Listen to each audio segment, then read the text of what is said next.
Hello and welcome to the 15th edition, only one more to go, of OCPL Presents Shakespeare Unstaged.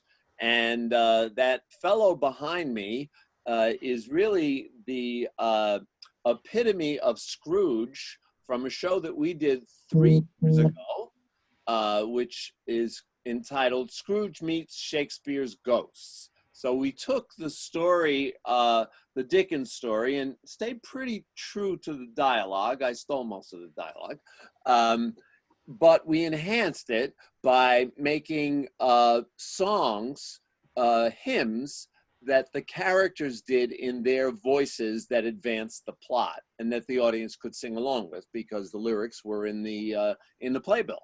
And it was very popular. It almost sold out one night, and it totally sold out the second night. So we're going to revive that if conditions allow. SU has to allow us back in to rehearse and perform. The state has to allow indoor theater, which they haven't allowed yet. They're still thinking about movies. And I would think that maybe they would allow libraries to be in person eventually too. So that's next up for us if we can, and that will be in December. I think it's the 11th to the 13th of December. So there's nothing available for it yet until we get the green light, like the green light on Mr. Moody behind me playing Scrooge. And if we get the green light, then we will be doing that show. Now that it is a fundraiser, it's for the SSITP fund, which last year we raised about $12,000 for, on our way to a goal of $100,000, so we can buy a theater home for Syracuse Shakespeare-In-The-Park. So that's the goal. And the fund is located with Central New York Community Foundation, which has many, many funds, and they administer it, and all monies go directly to them, and they hold on to it. And hopefully when we get to $100,000, we'll be ready to get a building or something. So there we are. I think that's my time. And now I'm going to throw it over to Cara. I should throw it this way. Wait, this way. I always get it. I don't know which side. Yeah, yeah. This way to Cara. And she's going to tell you about the library, Onondaga County Public Library, and some interesting stuff that also touches on Shakespeare. So, Cara, take it away. Hey, everybody. So I think this was like a month and a half ago now. We talked a little bit about this new book that came out called Hamlet. And I was actually going to show how, if you like that kind of historical fiction that focuses on Shakespeare, how you can find other similar suggested reading through some of our services we have online at the library. So I'm going to share my screen, and I'm going to give you a very, very brief overview because of the time constraint. But I'm going to show you, if you go to our website at onlib.org, and then you click on the Learn tab, scroll down and click on Reader's Corner. And then this is kind of like our go-to source for finding new books, and it lists some of our databases that have reading suggestions, in-depth reviews, and I'm just going to talk about Book Browse today, and I'm also going to talk about Novelist Plus. So again, very brief, just giving you a glimpse at these services. So I already have Book Browse pulled up, and I'm logged in on my library card. So if you look at the top, Hamlet is already here. Woo! So I'm going to click on it. It's by Maggie O'Farrell. And so this is a book, and Ronnie, jump in if I say something out of place, but it is historical fiction about Shakespeare, his wife, and their son who died when he was 11. So it's a little bit tragic. But these are based on real people, obviously. So Book Browse has, it provides you a summary of each book in the database. If you want to, you can read just a little excerpt and, just get a feel for, is this something I'm gonna like before you actually check it out, or if you decide to buy it. And then you can read reviews. You can look at, reviews from, reputable news outlets. You can also read what other readers thought of it.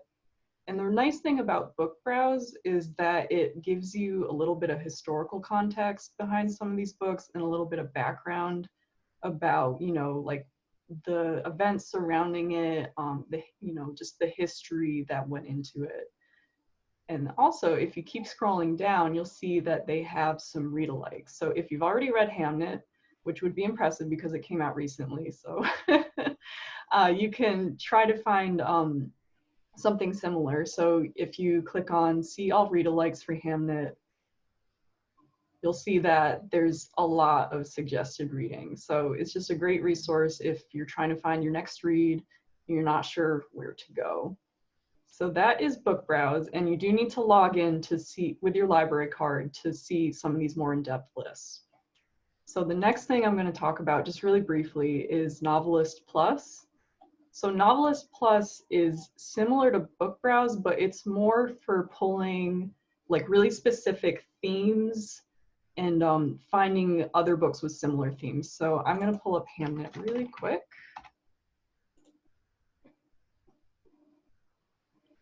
So not as user-friendly looking, it's a little more like small text, a little more compact. But so I'm at Hamlet and I'm going to scroll down and you'll see like it lists all of these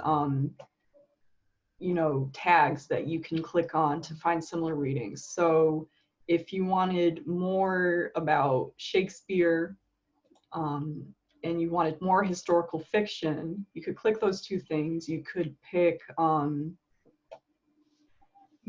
other things that you might want to include in it. I'm just going to keep this very broad because I want to get more results. So I'm just going to do Shakespeare in historical fiction and I'm going to search.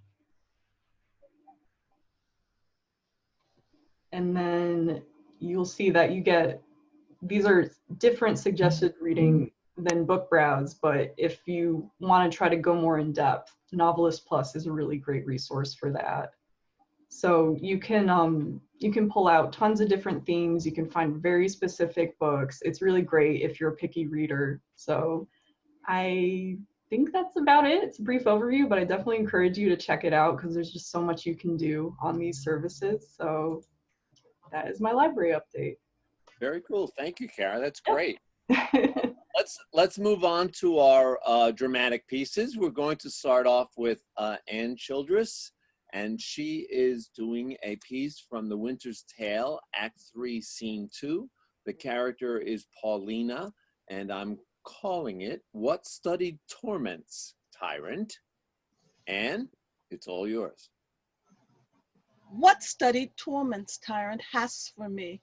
What wheels, racks, fires, what flaying, boiling, in lead or oils? What old or newer torture must I receive, whose every word deserves to taste thy most worst? Thy tyranny together with thy jealousies, fancies too weak for boys, too green and idle for girls of 9.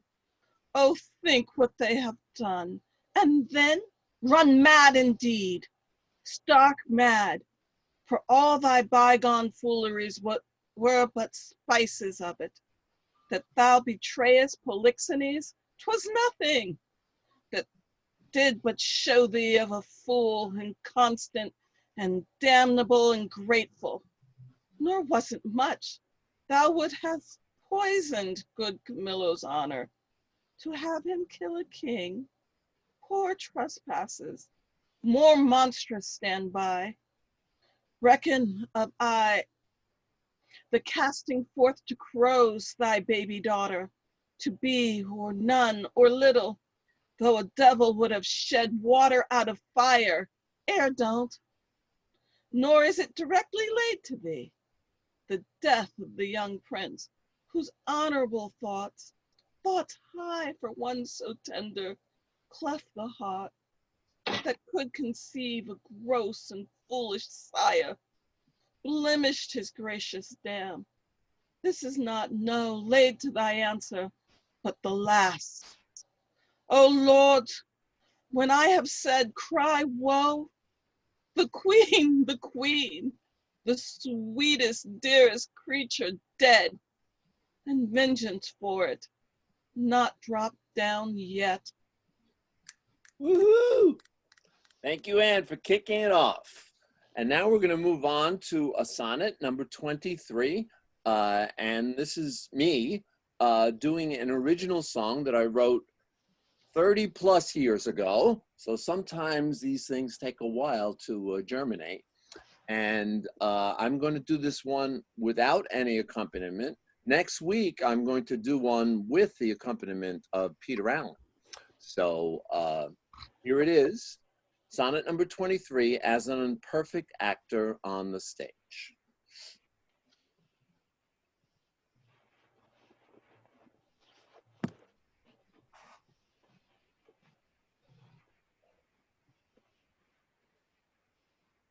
As an unperfect actor on the stage, who with his fear is put beside his part, or some fierce thing replete with too much rage, whose strength abundance weakens his own heart. So I, for fear of trust, forget to say the perfect ceremony of love's rite, and in mine own love's strength seem to decay, or charged with burden of mine own love's might. Oh, let my books be then the eloquence and dumb presagers of her speaking breast, who pleads for love and looks for recompense, more than that tone that more hath more expressed. Oh, learn to read what silent love hath writ, to hear with eyes belongs to love's fine wit, love's fine wit. Thank you very much. And we move on to a dramatic piece from Hamlet, starring Simon Moody, from Act 2, Scene 2, one of the famous monologues that I am calling Conscience of a King. Take it away, Simon. Now I am alone.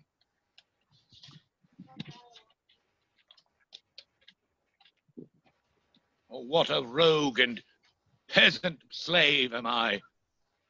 Is it not monstrous that this player here, but in a fiction, in a dream of passion, could force his soul so to his own conceit, that from her working, all his visage waned, tears in his eyes, distraction in his aspect, a broken voice, and his all functions suiting with forms to his conceit, and all for nothing?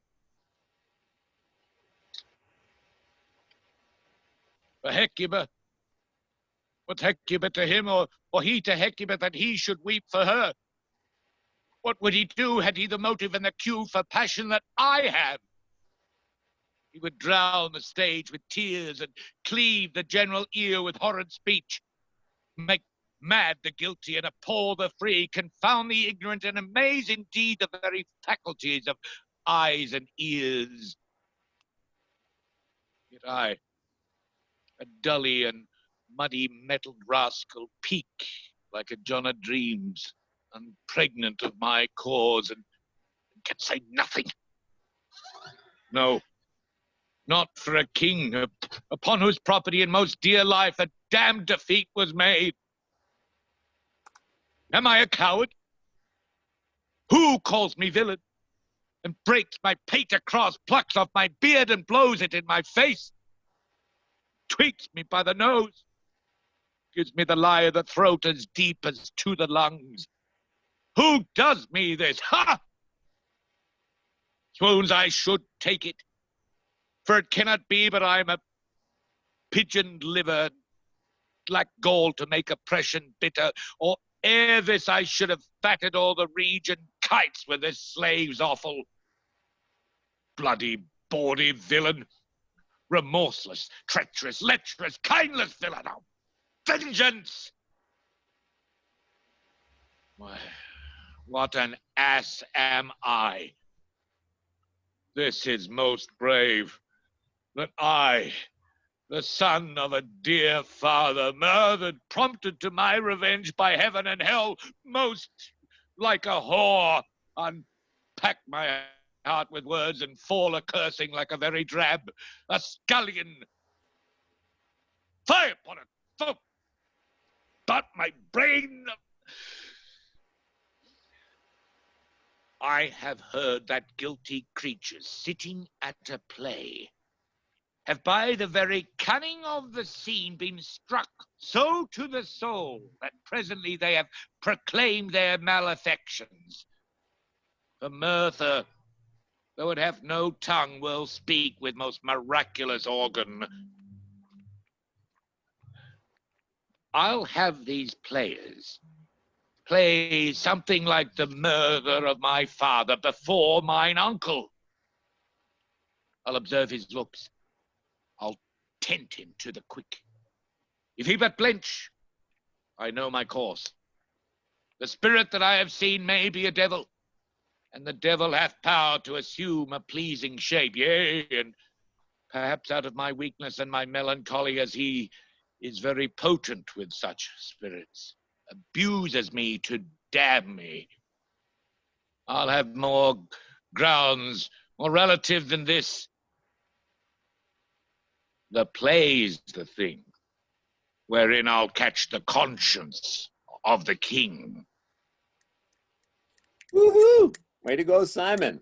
And now Simon is going to have the unusual pleasure of moving from Hamlet to King Lear, because the next scene is from King Lear, Act 1, Scene 4. We're doing the entire scene, so you're getting a treat today. Maggie Ariotti is starring as Oswald and the Fool. Simon Moody is King Lear. Anne Childress is the Knight and Goneril, and I am playing Kent and the Duke of Albany. And we're ready to go.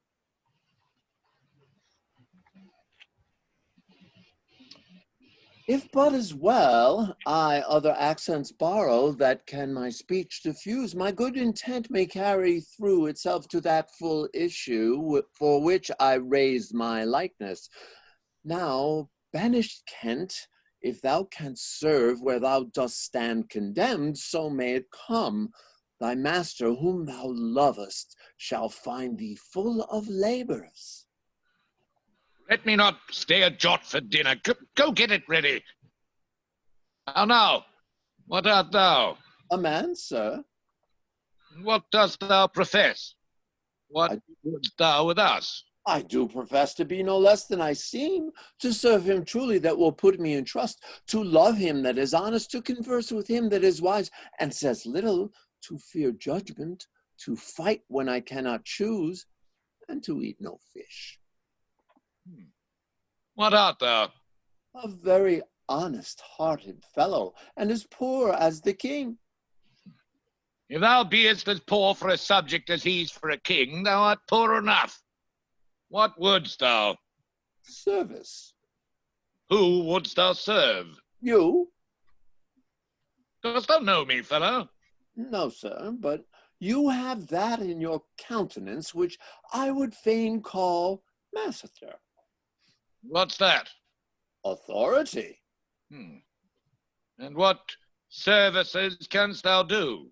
I can keep counsel, ride, run, mar a curious tale in telling it, and deliver a plain message bluntly. That which ordinary men are fit for, I am qualified in, and the best of me is diligence. How old art thou?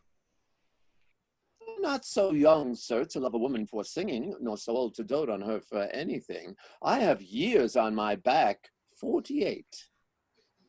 Follow me. Thou shalt serve me. If I like thee no worse after dinner, I will not part from thee yet. Dinner! Oh, dinner! Where's my knave, my fool? Go you, call my fool hither. You, sirrah, where's my daughter? So please you? What says the fellow there? Call the clotpole back. Where's my fool? Oh, I think the world's asleep. Oh, now. Where's that mongrel? He says, my lord, your daughter is not well. Why came not the slave back to me when I called him? Sir, he answered me in the roundest manner, he would not. He would not? My lord, I know not what the matter is, but to my judgment, your highness is not entertained with that ceremonious affection as you were wont. There's a great abatement of kindness appears as well in the general dependents as in the Duke himself and your daughter. Ha! Sayest thou so? I beseech you pardon me, my lord, if I be mistaken, for my duty cannot be silent when I think your highness wronged. Thou but rememberest me of mine own conception. I have perceived a most faint neglect of late, which I have rather blamed as mine own jealous curiosity than as a very pretense and purpose of unkindness. I will look further into it. But where's my fool? I have not seen him this 2 days. Since my young lady's going into France, sir, the fool hath much pined away. No more of that. I have noted it well. Go. Tell my daughter I would speak with her. And go you. Call hither my fool. And you, sir. Come you hither, sir. Who am I, sir? My lady's father. My lady's father? My lady's knave? Horse and dog, you slave, you cur? I am none of these, my lord. I beseech your pardon. Do you bandy looks with me, you rascal? I'll not be strucken, my lord. Nor trip neither, you base football player? I thank thee, fellow. Thou servest me, and I love thee. Come, sir, rise away, I'll teach you differences. Away, away, if you will measure your lover's length again, tarry, but away. Go to, have you wisdom? So. Now, my friendly knave, I thank thee. There's earnest of your service.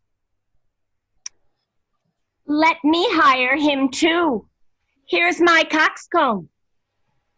How now, my pretty knave, how dost thou? Sirrah, you were best take my coxcomb. Why, fool? Why? For taking one's part that's out of favor. Nay, and thou canst not smile if the wind sits. Thou'lt catch cold shortly. There, take my coxcomb. Why, this fellow hath banished 2 daughters, and did the 3rd a blessing against his will. If thou follow him, thou must needs wear my coxcomb. How now, nuncle? Would I had 2 coxcombs and 2 daughters. Why, my boy? If I gave them all my living, I'd keep my coxcomb. I'd keep my coxcombs myself. There's mine. Beg another of thy daughters. Take heed, sirrah. The whip. Truth the dog must to kennel. He must be whipped out when Lady the Brach may stand by the fire and stink. A pestilent gall to me. Sirrah, I'll teach thee a speech. Do. Mark it, nuncle. Have more than thou showest.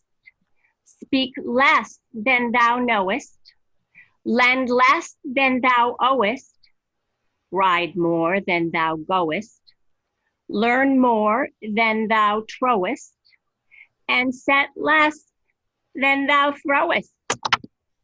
Leave thy drink and thy whore, and keep it in a door, and thou shalt have more than 2 tens and a score. This is nothing, fool. Then 'tis the breath of an unfeed lawyer. You give me nothing for it? Can you make no use of nothing, nuncle? Why, no, boy. Nothing can be made out of nothing. Prithee, tell him so. So much the rent of his land comes to.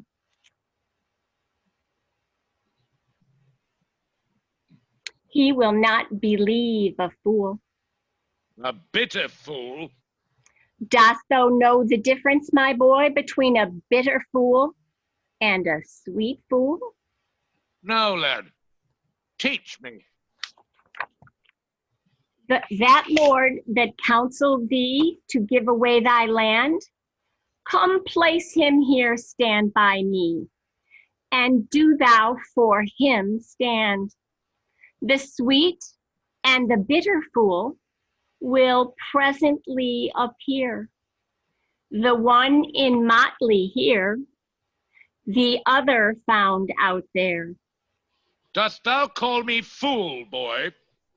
All thy other titles thou hast given away, that thou wast born with. This is not altogether fool, my lord. No, faith, lords and great men will not let me. If I had a monopoly out, they would have part on it. And ladies too, they will not let me have all the fool to myself. They'll be snatching. Give me an egg, nuncle, and I'll give thee 2 crowns. What 2 crowns shall they be? Why, after I have cut the egg in the middle and eat up the meat, the 2 crowns of the egg. When thou clovest thy crown in the middle and gavest away both parts, thou borest thine ass on thy back or the dirt. Thou hadst little wit in thy bald crown when thou gavest thy golden one away. If I speak like myself in this, let him be whipped that first finds it so. Fools had ne'er the grace in a year, for wise men are grown foppish. They know not how their wits to wear, their manners are so apish. When were you wont to be so full of song, sirrah? I'd have used it, nuncle, ever since thou madest thy daughters thy mother. For when thou gavest them the rod, and putst down thine own breeches, then they for sudden joy did weep. And I for sorrow sung, that such a king should play bo peep and go the fools among. Prithee, nuncle, keep a schoolmaster that can teach thy fool to lie. I would fain learn to lie. And you lie, sirrah, we'll have you whipped. I marvel what kin thou and thy daughters are. They'll have me whipped for speaking true. Thou'lt have me whipped for lying. And sometimes I am whipped for holding my peace. I had rather be any kind of thing than a fool. And yet I would not be thee, nuncle. Thou hast pared thy wit on both sides and left nothing in the middle. Here comes one of the pairings.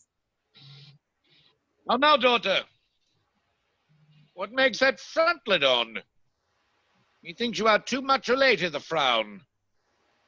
Thou wast a pretty fellow when thou hadst no need to care for her frowning. Now thou art an O without a figure. I am better than thou art now. I am a fool. Thou art nothing. So your face bids me, though you say nothing, mum, mum, I will hold my tongue. He that keeps nor crust nor crumb, weary of all, shall want some. That's a shield peace cod. Not only, sir, this your all-licensed fool, but other of your insolent retinue do hourly carp and quarrel, breaking forth in rank, and not to be endured riots.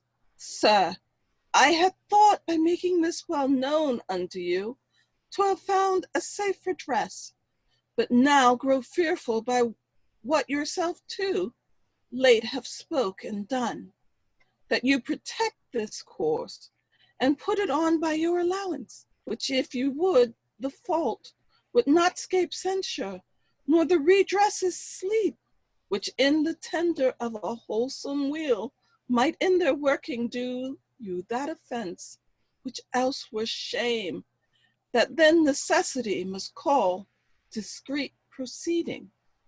For you know, Nuncle, the hedge sparrow fed the cuckoo so long that it had its head bit off by its young. So out went the candle, and we were left in the darkling. Are you our daughter?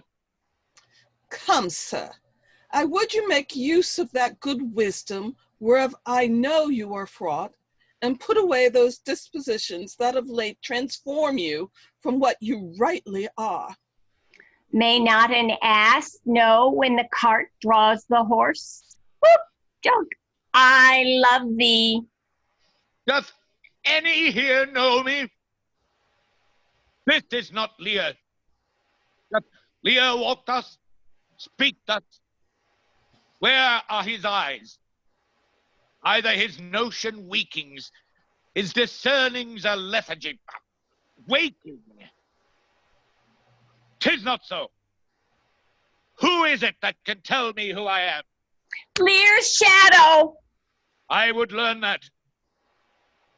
For by the marks of sovereignty, knowledge, and reason, I should be false persuaded I had daughters. Which they will make an obedient father. Your name, fair gentlewoman? This admiration, sir, is much of the savor of other your new pranks. I do beseech you to understand my purposes aright.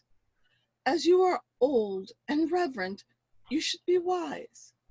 Here do you keep 100 knights and squires, men so disordered, so debauched and bold, that our court, infected with their manners, shows like a riotous inn.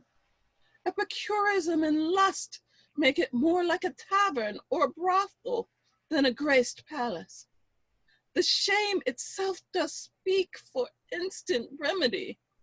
Be then desired by her, that else will take the things she begs, a little to disquantity your train, and the remainder that shall still depend to be such men as may besort your age, which know themselves and you. Darkness and devils! Saddle my horses! Call my train together! Degenerate bastard, I'll not trouble thee. Yet I have left a daughter. You strike my people, and your disordered rabble makes servants of their betters. Woe that too late repents! Well, sir, are you come? Is it your will? Well, speak, sir. Prepare my horses. Ingratitude! O marble-hearted fiend, more hideous when thou showest thee in a child than a sea monster. Pray, sir, be patient. Detested kite, thou liest! My train are men of choice and rarest parts, that all particulars of duty know, and in the most exact regard support the worships of their name. O most small fault, How ugly didst thou in Cordelia show, which like an engine wrenched my frame of nature from the fixed place, drew from my heart all love and added to the goal. Oh, Lear, Lear, Lear! Beat at this gate that let thy folly in, thy dear judgment out. Go, go, my people! My lord, I am guiltless, as I am ignorant of what hath moved you. It may be so, my lord. Here, nature, here. Dear goddess, here. Suspend thy purpose if thou didst intend to make this creature fruitful. Into her womb convey sterility. Dry up in her the organs of increase, and from her derogate body never spring a babe to honor her. If she must teem, create her child of spleen, that it may live and be a thwart disnatured torment to her.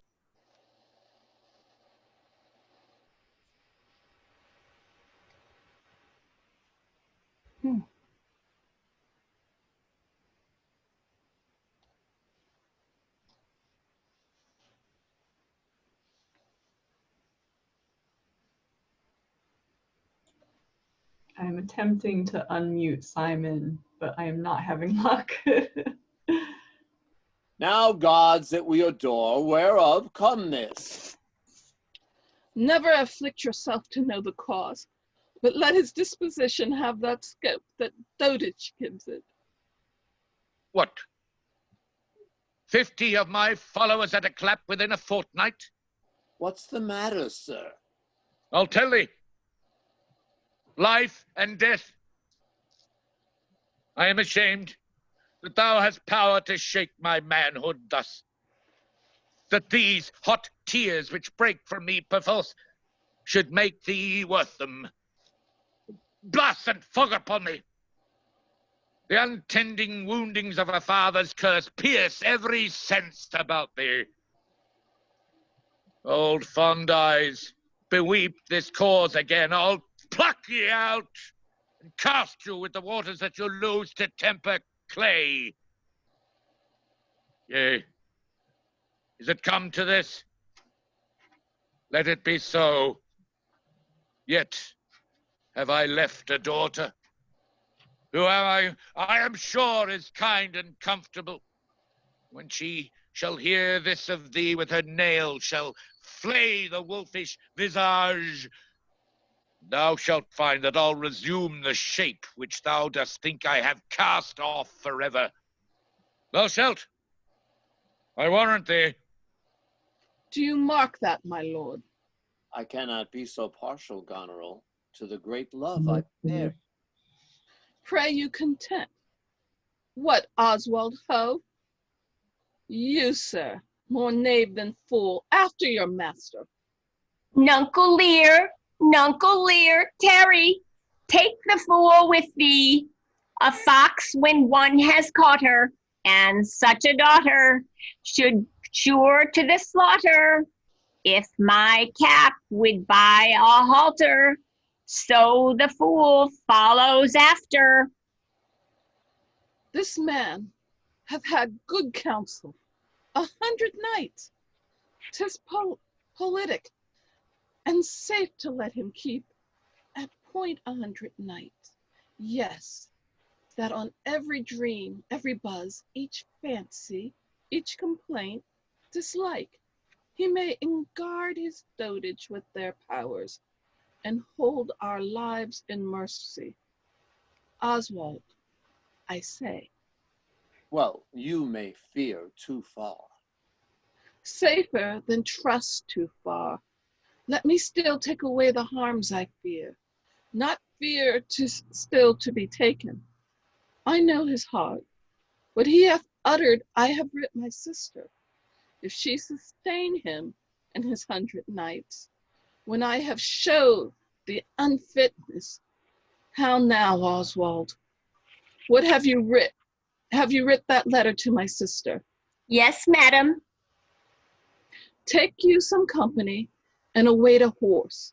Inform her full of my particular fear, and thereto add such reasons of your own, and may compact it more.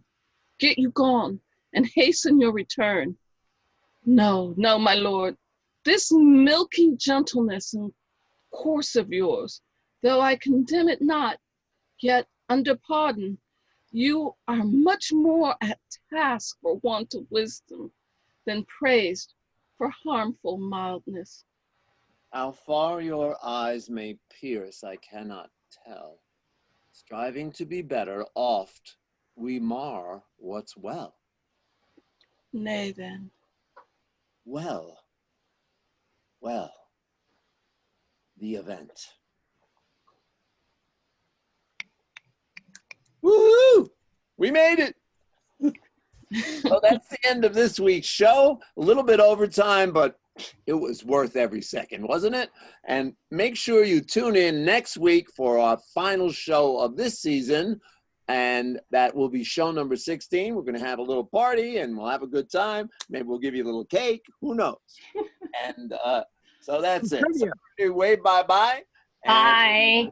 See you next week. Bye. Bye-bye. Bye. Bye, everyone.